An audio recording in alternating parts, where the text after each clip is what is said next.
என்ன அனிதா, கையை விடு. நான் வேலைக்கு போகணும், கோயிலுக்கு போகணும்னு சொன்னேன். கோயிலுக்கு போயிட்டு வந்தாச்சு. இப்ப என்ன? கொஞ்சமாவது உனக்கு ஏதாவது இருக்கா? கையை விடு, டைம் ஆயிட்டு, நான் கிளம்புறேன். என்னங்க நீங்க? நான் உங்க பொண்டாட்டி. எந்த நேரம் பார்த்தாலும் வேலை வேலை வேலை, அது இருக்கு இது இருக்கு அங்க இங்கன்னு ஓடிக்கிட்டே இருக்கீங்க. எனக்கும் கொஞ்சம் டைம் கொடுங்க. சரி, இப்ப என்ன பண்ணணுங்கிற? என்னன்னு சொல்லு. எனக்கு இப்ப டப் மாஷ் பண்ணணும். என்னது? டப் மாஸ் பண்ணணுமா? கொஞ்சமாவது உனக்கு அறிவு இருக்கா? வேலைக்கு போறவனை நிப்பாட்டி வச்சுக்கிட்டு டப் மாஸ் பண்ணணும் அது இதுங்கிற. இங்க பாரு, எனக்கு அதெல்லாம் சுட்டு போட்டாலும் வராது. எனக்கு வேலைக்கு கிளம்பணும் நேரம் ஆயிட்டு. சும்மா நொய்ய நொய்யின்னு எதையாவது சொல்லிட்டு இருக்காத. அதானே, இவ்வளவு அவசரமா எங்க போறீங்கன்னு எனக்கு நல்லா தெரியுது. அந்த சீமாட்டி சீக்கிரமா வாங்கன்னு சொல்லியிருப்பா. நான் முன்னாடி போறேன், நீங்க பின்னாடி வாங்கன்னு. அதான் ஓடுன்னு ஓடுறீங்க, அப்படித்தானே? இங்க பாரு அனிதா, அறிவு இல்லாம பேசாத. எப்ப பார்த்தாலும் எதுக்கு நீ முடிச்சு போடுற. எதுக்கு எடுத்தாலும் அவளை பேசலனா உனக்கு உறக்கமே வராது, அப்படித்தானே? ஏங்க, நானும் உங்க பொண்டாட்டி தான். கொஞ்சமாவது உங்களுக்கு நினைப்பு இருக்கா? எப்ப பார்த்தாலும் அவ என்ன சொன்னாலும் சரிங்கிறீங்க. நான் என்ன சொன்னாலும் அதை காது கொடுத்தே கேட்கறது கிடையாது. பின்ன எப்படி சொல்லுவாங்க? இப்படிதான் சொல்லுவாங்க. ஏங்க, ஒரு நாள் லீவை போட்டுட்டு பூரா நேரமும் ஏன் கூட இருங்க. கொஞ்சமாவது சீரியஸா இருக்கியா? என்ன காமெடி பண்றியா? நீ நினைச்ச நேரம் லீவ் போட்டுட்டு, இது ஒன்றும் உங்க ஐயா வீட்டு கம்பெனி கிடையாது.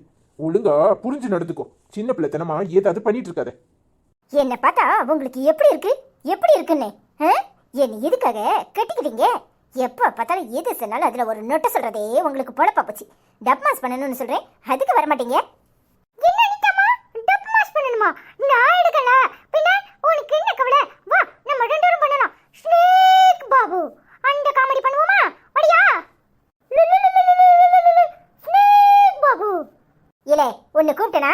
இங்க பாரு, நானும் என் புருஷன் பேசிட்டு இருக்கும்போது ஓடையில வந்த, அப்புறம் நடக்கிறதே வேற. போடவில்ல அவன் சத்தம் போடுற. அவன் தான் உனக்கு ஏத்த ஆடு. அதான் சொல்றான்ல, டப் மாஸ் பண்ணுவோன்னு. அவன் கூட சேர்ந்து பண்ணு. எனக்கு நேரம் ஆயிட்டு, நான் கிளம்புறேன். இவெல்லாம் ஒரு ஆடு, இவ கூட மனுஷன் பண்ணுவானா? ஏதோ ஆசையா கேக்குறாள. சரி, நம்மளும் அவ கூட சேர்ந்து பண்ணுவோன்னு பார்த்தா, எப்ப பார்த்தாலும் அப்படியே சுடுத தண்ணிய கோடி மூஞ்சில ஊத்துற மாதிரி உருன்னு இருந்துகிட்டு எல்லாருக்கிட்டையும் எரிஞ்சு விடுற. எரிஞ்சு வேலைக்கு போகாம உன் கூட உட்காந்து டப்பு மாஸ் பண்ணுவாங்களாக்கும். டப்பு மாஸ் உனக்கு வேற வேலையே இல்லை. இன்னொரு தடவை என்னை கூப்பிடு, அப்ப இருக்கு. ஏன் அனிதா, சின்ன பையன்ட்ட போட்டு இப்படி கத்துற? பாரு, அவன் மனசு எம்பிட்டு சங்கடப்பட்டுக்கிட்டு போறான். ஆமாங்க, என்ன கண்டுக்காதீங்க. உங்க பிள்ளைக்கு ஒண்ணு மட்டும் அப்படியே துடிச்சுக்கிட்டு வந்துருவீங்களே. உன்னெல்லாம் திருத்தவே முடியாது. நான் கிளம்புறேன். உன் தங்கச்சி வீட்டுல வந்து உட்காந்துருக்காளே, கொஞ்சம் மத அக்கறை இருக்கா? மாசமா இருக்கிற பொண்ணுக்கு ஏதாவது சமைச்சு கொடுக்கணும்னு இங்க வந்து உட்காந்து டப் மாஸ் பண்ணுவாங்கறியே, அறிவு இருக்கா? ரொம்ப முக்கியம். கூட்டிட்டு வந்தீங்கல்ல, அப்ப நீங்களே சமைச்சு கொடுங்க. ஏன் அனிதா இப்படி இருக்க? கொஞ்சமாவது உன் கவனத்தை மாத்து. உங்க அம்மாட்ட போய் பக்குவமா எடுத்து சொல்லு. இங்க பாரு, எத்தனை நாளைக்கு அவங்க கிட்ட இருந்து மறைக்க முடியும்? நாம சொல்லாட்டாலும் யாராவது சொல்லிடுவாங்க. நான் போய் நேற்று அவங்கள பார்க்க போனேன், ஆனா உங்க வீட்டுல இல்ல. நீ போய் பக்குவமா எடுத்து சொல்லு. எங்களுக்கு தெரியும், உங்க வேலையை பார்த்துட்டு போங்க. அவ பண்ண வேலைக்கு பக்குவமா சொல்லணுமாம்ல, பக்குவமா. உன்னையெல்லாம் திருத்தவே முடியாது. நான் வரேன்டா சாமி, ஆள விடு. காலங்காத்தால மனுஷனை டென்ஷன் படுத்துறதே இவளுக்கு வேலையா போச்சு. டப்பு மாஸ் பண்ணணுமாம்ல, டப்பு மாஸ். அது ஒண்ணுதான் கோடை. வேலை வெட்டிக்கு போகாம டப்பு மாஸ் பண்ணிக்கிட்டு இருக்காங்க. என்ன சித்தி சிரிக்கிற? இது ரெண்டு கடையா? சொல்லு, இது உனக்கு உட்காடுறதுக்கு நல்லா இடமா இருக்கும் தெரியுமா? டேய், அதெல்லாம் ஒண்ணு வேண்டாம். ஆமா, அனிதாமாக்கும் உனக்கு சண்டையா? என்னடா, என்னாச்சு? டப் மாஸ் பண்ணதுக்கு வரமாட்டேன்னு சொல்லிட்டாளா? ஐயோ, நீ வேற சித்தி. நானா டப் மாஸ் பண்ண கூப்பிட்டேன்? அவதான் அப்பாவை கூப்பிட்டு இருந்தா. அப்பதான் யோசிச்சு, சரி போனா போது, ஐயோ பாவம், அவளும் தனியா வீட்டுல தானே கிடக்கடா, நம்மளும் டப் மாஸ் பண்ணலாம்னு பார்த்தேன். அவன் என்னன்னா என்கிட்டே எரிஞ்சு விழுறா தெரியுமா? அவ ஏன் மேல உள்ள கோவத்தை ஓ மேல காட்டியிருப்பா. அதெல்லாம் பெருசுப்படுத்தாதடா. ஆமா, உங்களுக்கு இல்லைன்னா கோவமே வராது பாரு. நீ வேற, அவளே சும்மா எது கேட்டாலும் கோவம் தான் படுவா. அவளுக்கு கோவம் வராத நாள் தான் எது? வாமல கோவமா? வாமல என்ன கோவம்? அதெல்லாம் ஒன்றும் கிடையாது.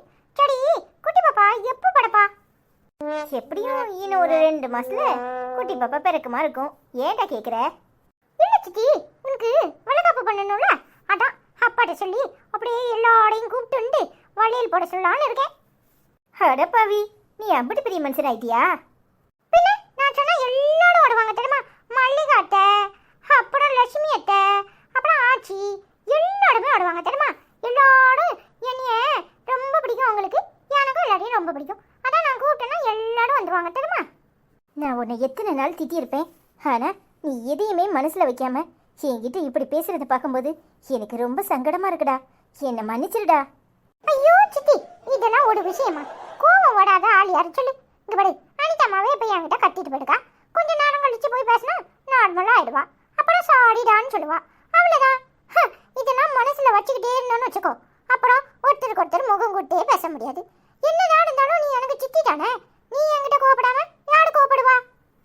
இந்த சின்ன வயசுல உனக்கு நல்ல குணம்டா. ஐஸ்வர்யாம்மா உன்னை நல்லா வளர்த்துருக்கா. ஏன் அனிதா அம்மா மட்டும் நல்லா வளர்க்க மாட்டாளா என்ன? ரெண்டு அம்மாவுமே நல்லா தான் வளர்ப்பாங்க. அதெல்லாம் ஒன்றும் இல்லை. அனிதாவை தான் நான் பார்க்குறேன்ல, அவகிட்ட இந்த குணம் கிடையாதுடா. உனக்கு ஐஸ்வர்யாம்மா குணம் தான் இருக்கு. அதான் நீ இப்படியெல்லாம் நடந்துக்கிற. அதானே ஊமை ஊரை கெடுக்கும், பெருசாடி வீட்டை கெடுக்குமாம்ல. உனக்கு நடு வீட்டில் உட்காந்து சோத்தப்பட்டா என்னை பற்றியே இந்த பையிட்ட தப்பு தப்பா சொல்லி கொடுப்பியா? இப்போ என்னத்தை தப்பா சொல்லிட்டாவோ? தப்பா சொல்லிட்டாவலாம்ல? தப்பா? இங்க பாரு, நீ நடந்துக்கிற விதத்தை தான் எல்லாரும் சொல்ல வேண்டியதா இருக்கு. சும்மா வந்து எதையாவது சொல்லிக்கிட்டு இருக்காத. அடுத்தவங்க என்ன பேசுறாங்க ஏது பேசுறாங்கன்னு வந்து ஒட்டி கப்பியோ. பேசாம வேலையை பார்த்துட்டு போ. இல்ல அவளுக்கு எண்டுக்கிட்டு என்ன பேசுவியோ? இப்பவே எங்க ஆத்தா கறிட்ட போய் சொல்லி இவளை இழுத்துட்டு போக சொல்றேனா இல்லையான்னு பாரு. அதானே, பொடுக்காத, போய் சொல்லு போ. ஆச்சு வடட்டும், நான் பேசிக்கிறேன். பாத்தியா சித்தி எப்படி பேசுறானே? இவளுக்கு இதே வேலையா போச்சு. சரி, கொஞ்ச நேரம் கூட மனுஷனை நிம்மதியா இருக்க விடுறாளா? ஒரே டார்ச்சரா தான் பண்ணுறா. சரி சரி, நீ ரெஸ்ட் எடு சித்தி. நான் கொஞ்சம் வேலை எடுக்கு, வெளியே போயிட்டு வரேன். சரியா? சரிடா. ஏன் இந்த அனிதாக்கா இப்படி இருக்கா? ஏன் மேல உள்ள கோபத்தை குழந்தை மேல காட்டுவாளா? சே, ஏன்டா இப்படி இருக்காளோ தெரியல. பாவி மவ எங்க போய் தொலைஞ்சானே தெரியலையே. எப்போ வந்து சேருவானோ தெரியல. அன்னைக்கு கடைக்கு போனா எவனோ இருக்கான். உன் மருமவன் இந்த கடைய ஒண்ணு நடத்தல, வேலைக்கு தான் இருந்தேன்னு சொல்றான். என்ன ஏதுனே தெரியலையே. இந்த சண்டாடி ஒரு போனை போட்டிருந்தா எனக்கு இதெல்லாம் வேணுமா? எல்லாரும் என்ன அவமானப்படுத்தி துரத்துறாங்க. நான் எங்க போகட்டும்? இந்த அனிதா கிட்ட சொன்னேன் எதையாவது கண்டுபிடிப்பானு. அவ வேணும்னே இன்னும் தங்கச்சி மேல காட்டத்திலையும் கடுப்புலையும் கிடக்காளோ என்னவோ. ஒன்னும் சத்தத்தையும் காட்ட மாட்டேங்கிறா. என்ன ஏதுனே ஒரு எட்டு போய் பார்த்துட்டு வரலாமா? என்னத்த தாய் வந்து பார்க்க போற? இல்ல என்னத்த வந்து பார்க்க போற? ஓ மவக்காரி என்ன பேசுற பேச்சுக்கு நல்லா இருப்பாளா? அதான் அனுபவிக்கிறா. ஏன் வீட்லயே வந்து தஞ்ச முகந்திருக்கா. அவ லட்சணத்தை நீயே வந்து பாரு. என்னடி பேசுற? என்ன பேசுற? ஓ வீட்ல வந்து தஞ்சம் முகந்திருக்காளா? இப்படியா பேசுவ? அதுக்காக ஏட்டி என் மாப்பிள என்ன சொன்னாரு? எங்க இருந்து கூட்டிட்டு வந்த? சொன்னாரு ஓ மாப்பிள சோத்துக்கு உப்பு இல்லைன்னு சொன்னாரு. ஏமோ ஓ மவக்காரி சண்டைய போட்டு புருஷனை அடிச்சு துரத்தி போட்டாலோ இல்ல அவனை கொலை பண்ணி புதைச்சிட்டாலோ தெரியல. என்ன இளவ பண்ணாலோ இங்க வந்து இந்த ஐஸ்வர்யா கிட்டையும் அதான் ஓ மருமவன் என் புருஷக்காரன் இருக்கார்ல அந்த ஆளுகிட்டையும் என்னமோ பொய் சொல்லி நடிச்சு நாடகம் போட்டுக்கிட்டு இருக்கா. இந்த ரெண்டு லூசும் அதை நம்பிக்கிட்டு குமார் கெட்டவன் பொண்டாட்டியை விட்டுட்டு ஓடி போயிட்டான் அப்படி இப்படின்னு சொல்லிட்டு அழைதுக. என்ன ஏதுன்னு நீ வந்து விசாரி. என்னடி சொல்ற? குமாரு அவளை விட்டுட்டு போயிட்டானா? ஏட்டி என்ன சொல்ற? என்னால நம்பவே முடியல. தலை சுத்துற மாதிரி இருக்கு. இருக்குல்ல, உனக்கு தலை சுத்துற மாதிரி தான் இருக்கு. எனக்கு தலையே சுத்துது. குமார் மேல பழி போடலாம், எப்ப பழி போடலாம், எப்படி பழி போடலான்னு இந்த ஐஸ்வர்யாவும் அதான் ஓ மருமவனும் காத்து கிடக்காவோ. இவ சொல்றதெல்லாம் நம்பிக்கிட்டு உடனே குமாரி கெட்டவனு ரெண்டு பேரும் முத்திர குத்தியாச்சு. என்னன்னு வந்து உன் மவா கிட்ட விசாரி. அப்பதான் உண்மை தெரியும். உன்கிட்டயாது உண்மையை சொல்றாளான்னு பாப்போம்.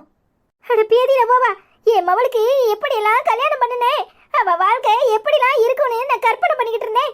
நீயே சொல்றத பார்த்தா என் தலையில இடி இறங்குற மாதிரி இருக்கே. அந்த பாவி பைய ஏமாத்தி விட்டு போயிட்டாங்கிற. ஏட்டி நிஜமாவா? அவன் அப்படிப்பட்டவனா தெரியலையே. தெரியலல்ல பின்ன என்ன பாவி பையங்கிற? ஏமா எனக்கு என்னமோ குமார் நல்லவர் தான். இவ எல்லாரும் சேர்ந்துக்கிட்டு ஏதோ பொய்ய திரிக்கிறாவோன்னு நினைக்கேன். ஒருவேளை உன் மவக்கறி அவனை வெட்டி எங்கேயாவது புதைச்சிருப்பாளா இருக்கும். இவங்க ரெண்டு பேர்கிட்டையும் உண்மையை சொல்லி கதறி அழுதுருப்பா. உடனே ரெண்டு மறைச்சிக்கிட்டு குமாரி காணாம போயிட்டுன்னு நம்ம கிட்ட கதை விடுது. அது மட்டும் இல்லாம முந்தானத்திய வீட்டுக்கு ஒருத்தி வந்தா பாவட தாவானிய போட்டு மினிக்கிக்கிட்டு குமாரி என்ன காதலிச்சான், அவனை கல்யாணம் பண்ணிக்கலான்னு வந்தேன், எங்க போயிருக்கான்னு கேக்குறா. பாத்துக்க, அப்படிலாம் நடக்குமாமா? இவ நல்ல எல்லாரும் சேர்ந்து ஏமாத்துறாவோ. இவ மட்டும் இல்லம்மா, இந்த கூட்டமே நம்ம காதுல சிந்து முடியுது. சிட்டி எல்லாரும் போய் சொல்லலாம். ஆனா அவன் இந்த சூப்பர் மார்க்கெட் அவங்குள்ள இருந்தானே சொன்னான். அதுவுமா பொய்யா இருக்கும்? சொல்லு அனிதா, அவன் சூப்பர் மார்க்கெட் அவங்குள்ள இருந்தானே சொன்னான். அது எப்படி? அங்க போனா என்ன துரத்தி அடிக்கிறானுவோ. உன் மருமவன் வேலைக்கு இங்க உட்கார்ந்துருந்தான். ஐயாப்பான்னு கல்யாணம் உட்கார வச்சா அவன் என் கடையே எனக்குள்ள தான் உன்ட்ட சொன்னானா அப்படின்னு என்ன விரட்டி முடுக்கிறான். அந்த வீட்டு பக்கம் போனா அந்த வீட்டுக்காரர் அவரை என்ன துரத்துறாரு. ஏமா உன் மருமவனை வாடகைக்கு வச்சதுக்கு இது சொந்த வீடுன்னு உங்ககிட்ட சொல்லியிருக்கானான்னு கேக்குறாரு. எனக்கு என்ன சொல்றதுனே தெரியலடி. நீ என்னன்னா குமார் நல்லவங்கிற. இங்க பாருமா, அதெல்லாம் எனக்கு தெரியாது. இப்ப நீ என் கூட வராத. நீ வந்தனா ஊரு பூரா என்ன ஏதுன்னு விசாரிப்பாவோ. கொஞ்ச நேரம் கழிச்சு ஒரு மணி நேரம் கழிச்சு நீ வா. நான் முன்னாடி போறேன், நீ பின்னாடி வா. ஏமா நல்லா கேட்டுக்கோ, 1 மணி நேரம் கழிச்சு தான் நீ வரணும். போதாயே, நீ ஒரு ரூல்ஸ் வச்சிருப்பல, அதை தானே எல்லாரும் ஃபாலோ பண்ணணும். நீ போய் தொலை, நான் வாரேன். ஆமாமா, காரியம் வந்தா கழுதையும் காலை பிடிப்ப, இல்லனா என்ன போய் தொலைன்னு சொல்லுவியா? பின்ன என்னடி பெத்த மவ அங்க வந்து உட்கார்ந்துருக்கான்னு சொல்ற. ஒரு வாயு உன் கூட வந்து எட்டி பார்க்கலான்னு சொல்லுது. நீ என்னன்னா 1 மணி நேரம் கழிச்சு வாங்குற. அதானே உன் மவனை பொறுக்க முடியாதே. வாய் எட்டி பார்க்கறாங்களா வாயி. ஊர்ல போறவோ வரவோ தெருல நடக்கிறவோ எல்லாரும் என்ன ஏதுன்னு விசாரிப்பாவோ. அதுக்கு தான் சொல்றேன், நான் முன்னாடி போறேன், நீ பின்னாடி வா. சரிடி போ, 1 மணி நேரம் கழிச்சே வாரேன். ஆவி, இந்த கல்யாணமே வேண்டான்னு நினைச்சேன். கடைசியில என்ன கல்யாணம் கட்டி இப்படி நடுத்தருல வாய வயிறுமா விட்டுட்டு போயிட்டியே. நீ நல்லா இருப்பியாடா? என் குழந்தை அப்ப பேரு தெரியாம வளரணுமா? அது நினைச்சாதாடா என்னால தாங்கிக்கவே முடிய மாட்டேங்குது. என்ன மணி, எதுக்கு இப்படி அழுதுட்டு இருக்க? இந்த அனிதா எங்க போய் தொலைஞ்சா? ச்சே, வீட்லயே இருக்க மாட்டா போல. அழாதம்மா, உன்னை இப்படி பார்க்க எனக்கு சங்கடமா இருக்கு. நான் வேணும்னா உனக்கு சாதம் எடுத்து தரட்டா? சாப்பிடுறியா? பசிக்குதா? என்னாச்சுமா? இங்க பாரு, உன் வயித்துல ஒரு குழந்தை வளருது. அந்த குழந்தைய நீ நல்லபடியா பெத்து எடுக்கணும். நீ ஒரு தாயாக போற. நிறைய சந்தோஷங்களோட இருக்கணும். அப்பதான் பிறக்கிற குழந்தை சந்தோஷமா இருக்கும். எதையாவது நினைச்சு கவலைப்பட்டுக்கிட்டு இருக்காத. அவனை எங்க இருந்தாலும் நான் தேடி கண்டுபிடிச்சு கூட்டிட்டு வருவேன். அவனை கூட்டிட்டு வந்து என்னத்தான் செய்ய? என் வாழ்க்கையே நரகமாயிட்டு. என்னை நம்ப வச்சு கழுத்தறுத்துட்டான். என் குழந்தை அப்ப பேரு தெரியாம வளரணுமா? எனக்கு அதை நினைச்சாதான் என்னால தாங்கிக்கவே முடியலதான். நான் தான் அப்ப யாருன்னே தெரியாம அவஸ்தைப்பட்டுட்டு கிடந்தேன். எங்க அப்பதான் அப்பா விட்டுட்டு ஓடி போனான். இப்போ என் பிள்ளைக்கும் அப்ப இல்லாம வளருத நினைச்சா என்னால தாங்கிக்க முடிய மாட்டேங்குதான். எனக்கு உன்னை நினைச்சா ரொம்ப சங்கடமா இருக்குமா? ஆனா என்ன செய்யறது? இங்க பாரு, நீ எவ்வளவு நாள்னாலும் இந்த வீட்டுல இரு. உன்னை நான் சந்தோஷமா பாத்துக்குவேன். என் தங்கச்சி மாதிரிதான் நீயும். இங்க பாரு, நீ அனிதாக்கு தங்கச்சி மட்டும் இல்ல, எனக்கும் தங்கச்சி மாதிரிதான். உன்னை நான் நல்லபடியா பாத்துக்குவேன். கவலைப்படாதம்மா. என்னால முடியலதான். என் குழந்தைய நினைச்சா எனக்கு சங்கடமா இருக்கு. இந்த குழந்தைய பெத்து நான் எப்படி வளர்க்க போறேன்னு தெரியலதான். அழாதம்மா, உன்னை இப்படி பார்க்க வேதனையா இருக்கு. அழாத. இங்க பாருமா, அழாத. கண்ணத்தோட உனக்கு நான் இருக்கேன். உன்னை எப்பவும் நான் விட்டு கொடுக்க மாட்டேன். நீ எப்பவுமே இங்க இருக்கலாம். கவலைப்படாத. உன்னை நான் நல்லா பாத்துக்கிறேன். சீ, வெக்கமா இல்ல? ஏற்கனவே 2வது பொண்டாட்டி, இதுல 3வது கேக்குதா? ஏண்டி உன் புருஷனை நீயே துரத்தி விட்டுறியா? இல்ல அந்த ஆளை கொலை பண்ணிட்டு இந்த ஆளை கட்டிக்கணும்னு பிளான போட்டு இங்க வந்து உட்கார்ந்துருக்கியா? இல்ல 2 பேரும் சேர்ந்து அவனை வெட்டி கொண்டுட்டு இங்க வந்து நாடகம் போடுறீங்களா? வாய மூடு அனிதா. கைய நீட்டக்கூடாதுன்னு பாத்துட்டு இருக்கேன். அறிவில்ல உனக்கு? அவ அழுதுகிட்டு இருந்தா பாவன்னு நான் உட்கார்ந்து ஆறுதல் சொல்லிக்கிட்டு இருந்தேன். ஏயா தடுமாறுற? ஏன் தடுமாறுற? உட்கார்ந்து ஆறுதல் சொன்னியா? இல்ல கட்டி பிடிச்சி அப்படியே அரவணைச்சுக்கிட்டு இருந்தியா? என்னையா நடக்குது? அதான் என் கண்ணால பார்த்தல்ல. வாய மூடு, அறிவில்லாம பேசாத. அவ எனக்கு தங்கச்சி மாதிரி. சீ, யாருக்கு தங்கச்சி? அவ அத்தான் 24 மணி நேரம் ஓமர் கிட்ட குழஞ்சதெல்லாம் மறந்துட்டா? அவ அன்னைக்கு குழஞ்சா, நீர் இன்னைக்கு புருஷன் இல்லன்னு அப்படியே அவளை ஓமர் மேல சாத்திக்கிட்டு ஏத்துக்கிட்டு நிக்கிறா. வாய மூடு அனிதா. அத்தனை பத்தி உனக்கு தெரியாது? தப்பா சொல்ற. அறிவு இருக்கா கொஞ்சமாவது உனக்கு? அவ உன் தங்கச்சி. அவனையும் அத்தனையும் சேர்த்து வச்சு பேசிட்டு இருக்க. அதுவும் இல்லாம அந்த பொண்ணு மோசமா இருக்கா. கொஞ்சமாவது அறிவு இருந்தா இப்படி பேசுவேன்? நீங்க பாரு, நான் எல்லாம் தெரிஞ்சுதான் பேசுறேன். அவதான் 24 மணி நேரமும் அத்தானே கெட்டிக்க போறேன்னு அலைஞ்சா. பத்தாதுக்கு இந்த ஆளு வேற அவ கண்ணீரை தொடச்சு விடுறாரு. அப்படியே ஆறுதல் சொல்றாருல. ஆறுதல் ஏற்கனவே என்ன 2வதா கட்டிக்கிட்டு படாத பாடுபடுத்திக்கிட்டு இருக்காரு. இப்ப இவருக்கு 3வது கேக்குதோ? ஏடி என்னாச்சு டி? ஏடி உன்னை இப்படியா பார்க்கணும்? சீக்கிரமா உன் மவளை கூட்டிட்டு போ, இல்லனா ஏன் புருஷனை இழுத்துவா போல தெரியுதே. வாய மூடு அனிதா. என்ன பேசுற? அறிவு இருக்கா உனக்கு? உன் புருஷன் மேல உனக்கு நம்பிக்கை இல்ல, என் மவ மேல எனக்கு நம்பிக்கை இருக்கு. என் மவளை பத்தி தப்பா பேசுன வாய இழுத்து வச்சு நறுக்கி போடுவேன். நறுக்கி நல்லா நறுக்குங்க. அப்பவாது அடங்குறாளான்னு பாப்போம். சே, இவளெல்லாம் திருத்தவே முடியாது. ஏம்மா, என் நிலைமைய பாத்தியாமா? பாவி பையன் என்னை ஏமாத்திட்டு இப்படி ஓடி போயிட்டாம்பா. உன்னை எப்படி பார்க்கன்னு தெரியாம தான் நான் வராம கிடந்தேன். அத்தான் தான் என்ன கூட்டிட்டு வந்தாருமா. ஏடி உன் நிலைமை நினைச்சா அடி வேறலாம் கலக்குது. பாவி சண்டாளி, உன் வயிற்றுல புள்ள இருக்கும் போதே உன்னை இப்படி எல்லாம் சொல்றாளே, இதுல கேட்க வேணாம் உசுரோட இருக்கே. ஏம்மா அழாதீங்கம்மா, நடந்தது நடந்து போச்சு, இனி நடக்க போறதுதான் பார்க்கணும். ஐசு, உன்னை நான் என்னலாமா பேசியிருக்கேன், உன்னை இந்த வீட்டை விட்டே துரத்தணும்னு நினைச்சிருக்கேன். ஆனா என் மவளை உசுரோட என் கண்ணுல காட்டிட்டேன், என்ன மன்னிச்சிருமா. அம்மா அதெல்லாம் நினைச்சு வருத்தப்படாதீங்க, நீங்க அவளை ரூம்குள்ள கூட்டிட்டு போங்க, அவகிட்ட தனியா பேசுங்க, நான் வாரேன். சரிம்மா. ஏன் அனிதா இப்படி இருக்க, ஏன் இப்படி இருக்க? கட்டின புருஷன் மேல நம்பிக்கை இல்ல, தங்கச்சி மேல நம்பிக்கை இல்ல, யார் மேலதான் நம்பிக்கை இருக்கு உனக்கு? ஏன் இப்படி நடந்துக்கிற? அப்பாண்டமா அத்தா மேல இப்படி பழி போடுற? அத்தானை பத்தி உனக்கு தெரியாது? இங்க பாரு, உன் வேலையை பார்த்துட்டு போ. என்ன என்கிட்டயே அதிகாரம் பண்றியா? இந்த அதிகார திமிரெல்லாம் என்கிட்ட காட்டாத. ஆம்பளை எப்ப வலிக்கு விடுவான்னு அலைவான், அதான் பொண்டாட்டி வெளியே போன உடனே குழந்தையால கட்டி பிடிச்சிட்டு இருந்தாரு. வாய மூடு அனிதா, வாய மூடு. இதுக்கு மேல ஒரு வார்த்தை பேசாத. ஆம்பளையோ பொம்பளையோ தனக்குன்னு ஒரு கட்டுப்பாடு இருக்கும். தான் பொண்டாட்டியை தவிர வேற எவளையும் தொடக்கூடாதுன்னு நினைக்கிறவன் தான் ஆம்பளை. அதுவும் இல்லாம பொம்பளையும் தான் புருஷனை தவிர யாரையும் ஏத்து கூட பார்க்க கூடாதுன்னு நினைக்கிறவ தான் பொம்பளை. சும்மா தேவையில்லாம உதாரணம் சொல்லிக்கிட்டு இருக்காத. வெறும் உடம்பு சுகத்துக்கு அலையிறவனா என் புருஷனை நினைச்சியா? என் புருஷனை பத்தி எனக்கு தெரியும். அவரு முதல்ல எனக்கு புருஷன், அப்புறம் தான் உனக்கு புருஷன். சும்மா தேவையில்லாம அவரை ஏதாவது சொல்லிக்கிட்டு அலைஞ்ச அப்புறம் நான் மனுஷியாவே இருக்க மாட்டேன். பெரிய கண்டுபிடிப்பு கண்டுபிடிச்சிட்டா. நாசா விஞ்ஞானியை தூக்கிட்டு இவளை கொண்டு வச்சிட வேண்டியதான். எம்படி திமிர் இருக்கு இவளுக்கு. அப்பப்போ எனக்கு புருஷன் அப்புறம் தான் உனக்கு புருஷனு சொல்லி காட்டுறதுக்குன்னு வந்திருக்கா போல. சி, அந்தாள் எப்படிப்பட்டவர் எனக்கு தெரியாது. ஆபீஸ்லயே ஈனு அந்த அஞ்சலி கிட்ட இழிச்சலிச்சு பேசினவர் தானே.